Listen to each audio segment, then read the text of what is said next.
so subtle and elegant.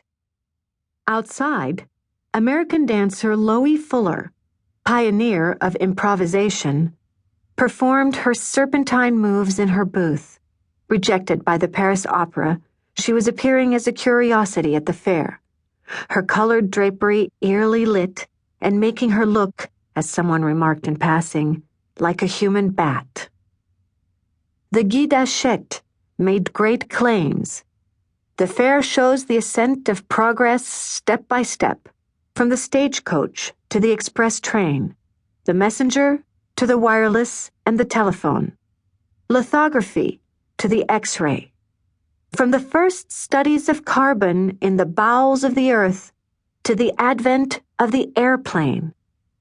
It is the exhibition of the great century, which opens a new era in the history of humanity. Entire streets had been transformed into simulated colonial dwellings. Pavilions from across the world exhibited national products, electric lights, hot air balloons, experimental flying machines, and arts and crafts.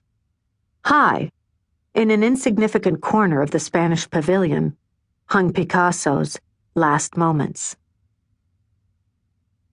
Picasso arrived in Paris 2 weeks before the close of the fair, on 25, his 19th birthday, or 26 October.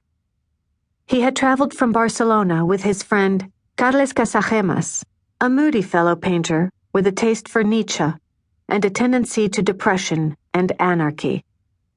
He was linked with the Spanish liberation movement. They arrived by way of the Gare d'Orsay and made their way along the bank of the river, heading for Montmartre. In Barcelona, they had been fitted out for the occasion by a local tailor in arty black corduroy suits, with loose jackets and high collars designed to hide the absence of a waistcoat, even, if times got really hard, a shirt. The wherewithal for Picasso's trip had been provided by his parents, who by the time they saw him off at the station had little more than the loose change in their pockets to see them through to the end of the month. The local newspaper, notified most likely by Picasso himself, had duly announced the departure for the French capital of 2 of Barcelona's most promising young artists. On the left bank, they briefly stopped off to visit a friend in Montparnasse before crossing the river and making their way to the Butte de Montmartre, either on foot or perhaps by omnibus. If the latter, they would have taken the Batignolles Clichy Odéon Impérial, pulled by 3 dappled gray horses, the cheapest seats buying its passengers a place on the crowded roof, legs dangling, along the Boulevard Rochechouart, past the old model market and the Place Pigalle, where types, all got up in various costumes, shepherdesses, Marie Antoinettes, harlequins, could be hired for genre paintings, then on up the steps of the hillside. Some of the pair's friends from Barcelona were living there in small studios. They hauled their luggage up as far as the grandly named Hôtel Nouvel Hippodrome, probably, in fact, a maison de passe, in the Rue Caulaincourt, which was lined mainly with shacks and brothels.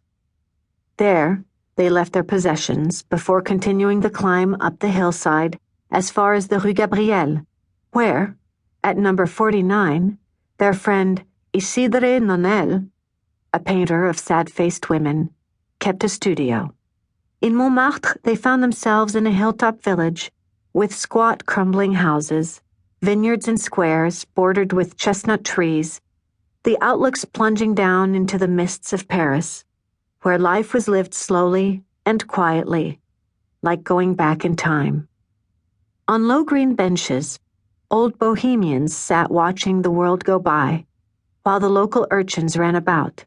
Scruffy dogs wandered here and there, and sparrows pecked in the dirt. The artists who gathered in the cafés were mainly Catalans, poets, and aspiring amateurs.